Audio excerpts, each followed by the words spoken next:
माँ, तुम इतना स्वार्थी कैसे हो सकती हो? तुमने मेरा घर उजाड़ दिया। आज वृंदा को चैन की सांस आई। आज उसे एक लंबे अरसे के बाद सुकून मिला। कितनी जद्दोजहद करनी पड़ी है उसे अपनी बेटी को यहाँ लाने में। उफ।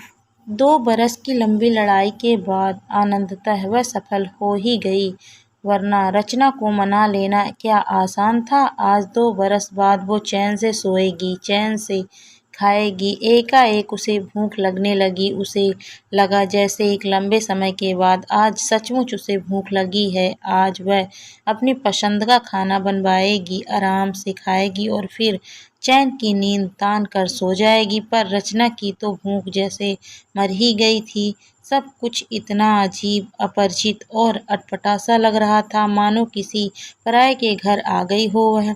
कोई भी तो चीज परिचित नहीं लग रही थी, लगती भी कैसे। आंखें बार बार भीग जाती थी। माँ को इसका आभास ना हो, इसीलिए आंसुओं को उसने टपकने नहीं दिया। कोरों पर ही पोंछ डाला और अपने कमरे में चली गई। पीहू की आवाज भी उसे अच्छी नहीं लग रही थी, इसीलिए सविता को उसे थमा एकांत में अपने पलंग पर लेट गई। वह सोच रही थी कितनी बेबस और निरीह हो गई थी वो। माँ की दलीलों के सामने कुछ भी तो नहीं कह पाई, बस मथती रही अपने आप को। पर हासिल क्या हुआ? यह जुदाई, यह पराया सा लगने वाला घर, यह घुटन, यह सिसकी जिसे वह निरंतर दबाने का प्रयास कर रही है, पर कहाँ दबा पाई। फूट ही पड़ी। आंखों से धारा बन आंसू बह चले, अविरल, अविराम। तभी माँ का स्वर सुनाई दिया, रचना, खाना खा लो। नहीं, उसका मन नहीं कर रहा खाने को। वो रोना चाहती है अपनी बेबसी पर। तभी माँ के हाथ का स्पर्श महसूस किया उसने अपने सिर पर। उन्हीं के स्वर थे, भूल जा उसे। ऐसे पति के साथ रहने से तो अकेले रहना ज्यादा अच्छा। उसके लिए आंसू बहाने का कोई अर्थ नहीं। चल उठ, कुछ खा ले। भारी मन से वह माँ के पीछे चल दी। जैसे तैसे माँ के सामने कुछ निवाले मुंह में डाले और गले के नीचे उतार। सोने के बहाने फिर अपने कमरे में आ गई, पर नींद कहाँ आने वाली थी उसे।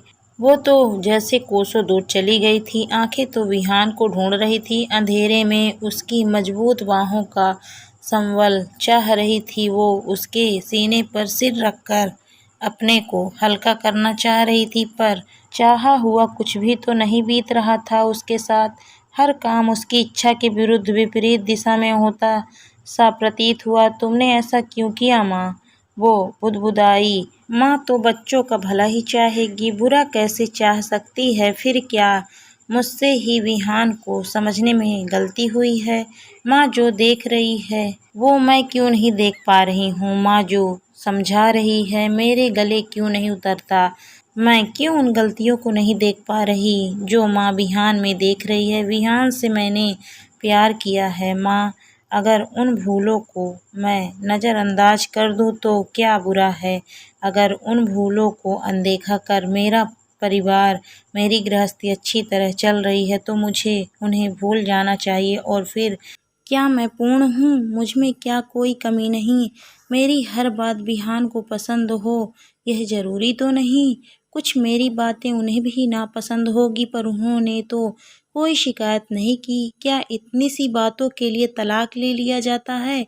यह सब बातें वह माँ से अलग अलग समय पर कई बार कह चुकी है। ऐसा नहीं है कि माँ को मनाने या समझाने की उसने कोशिश नहीं की, पर माँ की दलीलों के आगे वह अनुत्तरित होकर रह गई। वह शुरू से ही माँ के नियंत्रण और सानिध्य में रही है। माँ के सामने वह बचपन में भी नहीं बोल पाती थी, तब भी नहीं जब वो पिताजी से अलग हुई थी। हालांकि वह जानती थी कि गलती माँ की ही थी, पर शुरू से ही काफ़ी डोमिनेटिंग थी।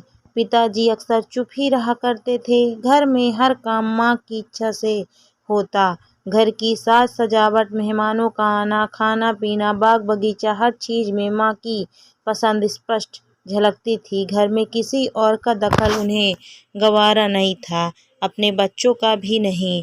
उनकी पसंद नापसंद का माँ ने कभी सम्मान नहीं किया।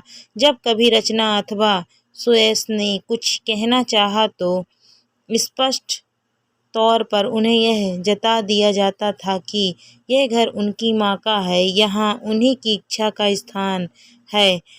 अपनी इच्छा को वो अपने घर में पूरा कर सकते हैं, पर माँ ने उसे अपने घर में भी अपनी इच्छानुसार कहा रहने दिया। उनका दखल लगातार उसके घर में सेंध लगाता रहा और अंततः उसकी दीवारें चरमराकर गिर पड़ी। वो लगातार टुकड़े होते हुए घर को समेटने की चेष्टा करती रही, पर माँ के सामने पता नहीं क्यों वो बेबस हो जाती। एक टुकड़ा उठाती तो दूसरा हाथ से फिसल जाता और आज नौबत ये आ गई कि उसके दोनों हाथ खाली हो गए थे।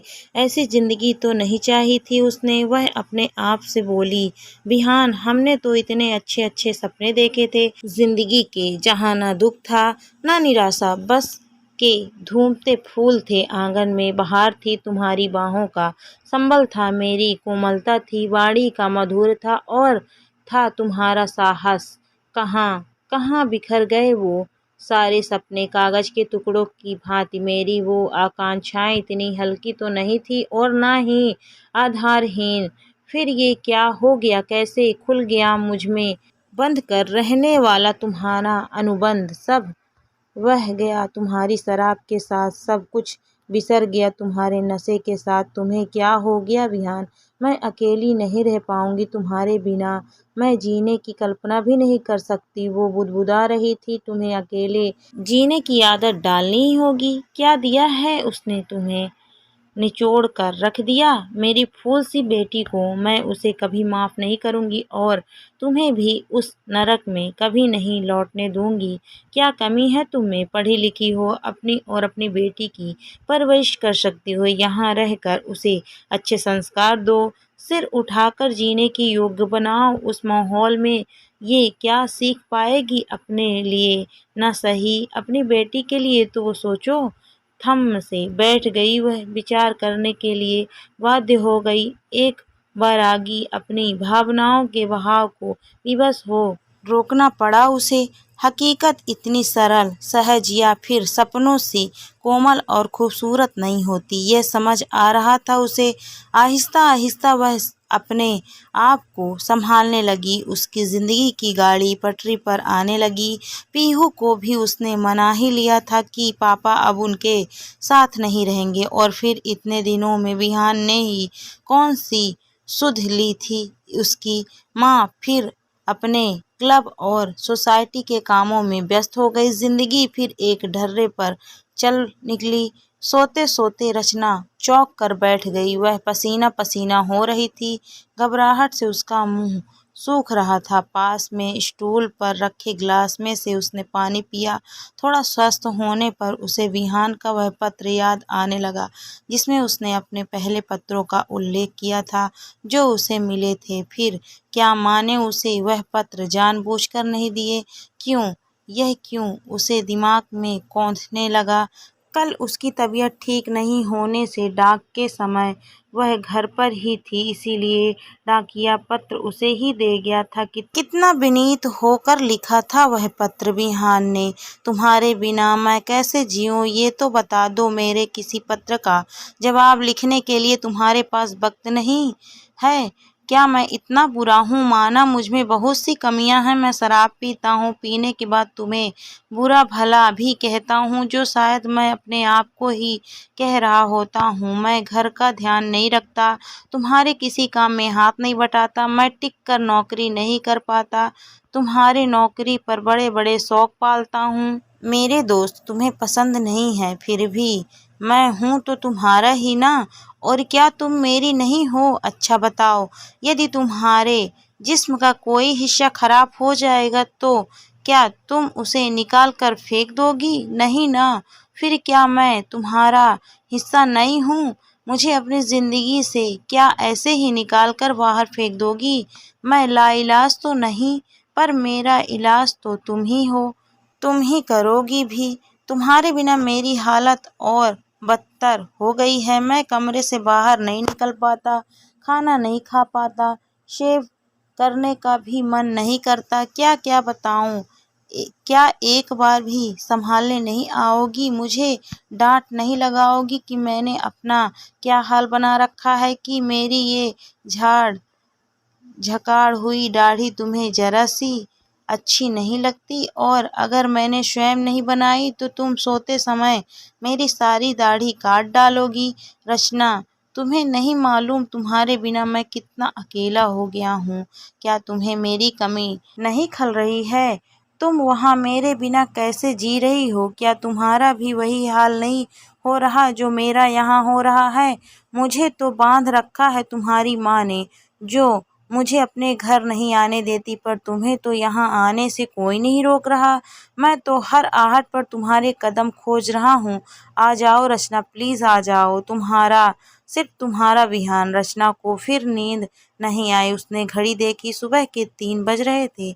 माँ, मैं बिहान के बिना नहीं रह सकती। मैं सोच रही हूँ कि मैंने निर्णय लेने में या तो ज़्यादा ही उतावली कर दी, या फिर अपने नहीं तुम्हारे दिमाग से काम लिया। मैं जब से यहाँ आई हूँ तुम्हारे चेहरे पर विचलित कर देने वाला एक सुकून देख रही हूँ। तुम कभी पापा से भी नहीं निभा पाई, और उसका दंड भी हमने भोगा। तुम्हारी जिद के आगे हमारा पापा से संपर्क तक टूट गया, जिसकी कमी मैं आज तक अपने जीवन में महसूस कर रही हूँ। मैं पीहू को वही दंड नहीं भोगने देना चाहती। वो जैसे भी है उसके पिता हैं। पीहू से बढ़कर उनके लिए कोई और तो नहीं हो सकता। तुम्हारी भैया भाभी से भी नहीं बनी। तुम्हारे खोखले अहम के कारण वो भी तुम्हें छोड़कर देहरादून में बस गए। कम से कम दोनों खुश तो हैं। ये मेरी बदनसीबी है कि मैं तुम्हारे ही शहर में बस गई और तुम्हारे इस्तेमाल की चीज़ बनकर रह गई। तुम्हें मेरी ज़रूरत है, तुम्हारा बुढ़ापा मुझे चाह रहा है, मेरी सेवा और नौकरी दोनों की आवश्यकता है तुम्हें। तुम अपने आप से इतनी बंधी हुई हो माँ कि अपने स्वार्थ सिद्धि के लिए तुमने अपनी ही बेटी का घर उजाड़ दिया। पर मैं अपनी इस गलती को सुधारूंगी।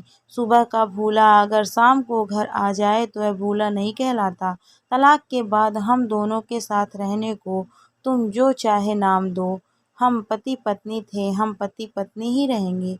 एक बात और, मैं तुम्हारी आवश्यकता से मुकर नहीं रही, पर मुझे तुम्हारा स्वार्थी होना खला। मैं उन्हें छोड़कर अपना घर तोड़कर तुम्हारी आवश्यकता पूरी करूं, यह मेरे सामर्थ्य में नहीं है। पर अगर तुम मेरे पास आकर रहोगी तो यकीन मानो अपने कर्तव्य से पीछे नहीं हटूंगी। रचना ने पत्र मेज पर रखा। घड़ी में 4 बज रहे थे। उसने पीहू को गोदी में लिया और घर से बाहर निकल गई। दोस्तों, कहानी आपको कैसी लगी कमेंट करके ज़रूर बताइए। कहानी अच्छी लगी है तो वीडियो को लाइक शेयर करें। अगर आप मेरे चैनल पर नए हैं तो प्लीज़ मेरे चैनल को सब्सक्राइब भी करें। Thank you for watching my video.